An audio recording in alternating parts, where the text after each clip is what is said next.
Hello students, today I am going to discuss about the null hypothesis which came as 10 marks question in UPSC Civil Services Mains Geology exam.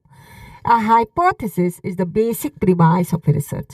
It is an initially assumed proposed idea whose validity is being investigated through experiments, surveys or explorations.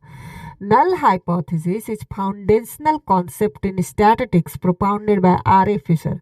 It is default statement which assumes status quo.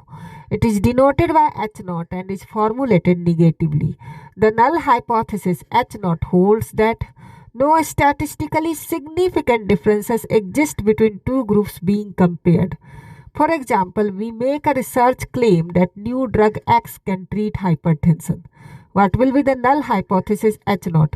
No difference in systolic blood pressure of X-induced hypertensive subject group and control or placebo hypertensive subject group. Second case, no correlation exists between two variables in question. For example, we make a research claim that protein intake results in increase in height of children. What will be the H0? There exists no relationship between protein and height. Third case, no relationship exists between two phenomena or events. Example, we check the effect of monsoon rainfall on rice yield. Our null hypothesis is no effect of monsoon rainfall on rice yield.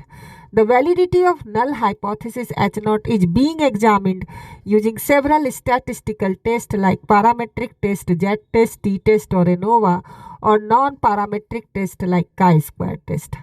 The whole idea of research is to collect evidence to reject the null hypothesis and come to the world with new innovation, invention or laws. Whether the experiment result differs significantly from stated H0, a p-value or probability value or level of significance is defined. Higher p-value implies hypothesis H0 is true.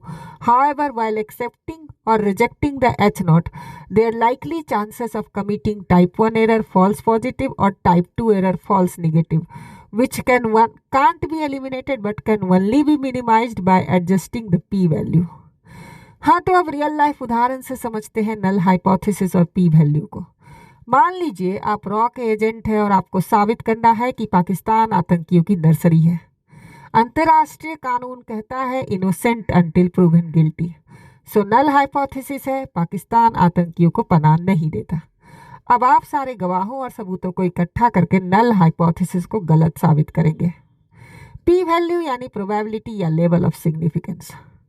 मान लीजिए आपने hypertension के लिए एक नई दवा बनाई है और उसे 200 हाइपरटेंसिव मरीजों मतलब जिनका सिस्टोलिक ब्लड प्रेशर 140 mmHg या उससे ज़्यादा है उन पर चेक करने वाले हैं। उन 200 मरीजों को आपने दो ग्रुप में बांटा। ग्रुप 1 जो कंट्रोल ग्रुप है, जो प्लेसेबो है, जिन्हें आपने दवा से मिलती जुलती टॉफ़ी खिलाई है, और ग्रुप 2 है जो एक्सपेरिमेंटल ग्रुप है, जिन्हें आपने दवा दिया है। ये टेस्ट आपने हर दिन 12 दिन तक किया। 12वें दिन आपने सबका फिर से ब्लड प्रेशर नापा। केस 1 क्या होगा? केस 1 में ग्रुप 1 कंट्रोल का सिस्टोलिक ब्लड प्रेशर 140 mmHg आया और ग्रुप 2 एक्सपेरिमेंटल का ब्लड प्रेशर 138 mmHg आया। आपने पी वैल्यू 0.05 पे डिफाइन किया था। मतलब आपने माना था कि अगर दो ग्रुप्स के मीन के बीच का डिफरेंस, दो ग्रुप्स के एवरेज ब्लड प्रेशर के बीच का डिफरेंस अगर 5% या उससे ज़्यादा होगा तो इसका मतलब है कि दवा असरदार है, और 5% या उससे कम होगा तो दवा का असर नहीं हो रहा है। तो आपने देखा कि 140 है कंट्रोल का और एक्सपेरिमेंटल का 138 है।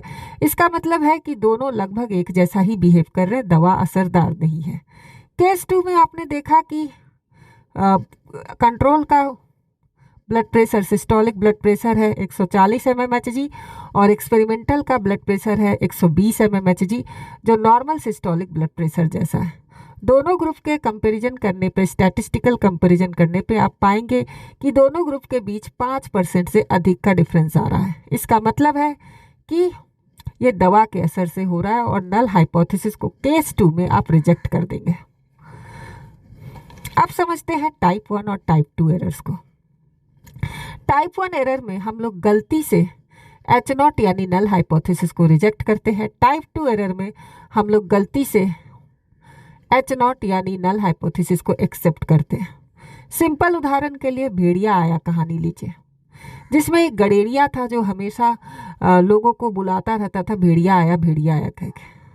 अब केस वन, भेड़िया तो आया नहीं है, पर गडेरिया के चिल्लाने पे गांव वाले उसे ये सोच के कि उसकी जान बचाते हैं उसको, हालांकि उन्हें पता है, उन्हें लगता है, उनका नल हाइपोथेसिस यही कहता है कि भेड़िया नहीं आया है, फिर भी वो दौड़े चले आते हैं उसे बचाने के लिए। वो नल हाइपोथेसिस को गलती से रिजेक्ट कर देते हैं और वो टाइप 1 एरर कमिट करते हैं। केस 2 में जब भेड़िया सचमुच आता है तो लोगों का नल हाइपोथेसिस भी यही है कि भेड़िया नहीं आया है, लेकिन सचमुच आ गया है। लोगों को उस पर भरोसा नहीं है, लोगों को लगता है कि नल हाइपोथेसिस ही सही है, लोग उसे बचाने नहीं जाते हैं, नल हाइपोथेसिस को एक्सेप्ट कर लेते हैं और यहाँ पे वो टाइप 2 एरर कमिट करते हैं, यानी वो अपने ऑल्टरनेटिव हाइपोथेसिस को फॉल्स निगेटिव करार देते हैं। तो इसे और अच्छे से समझेंगे अगले बार। Thank you so much.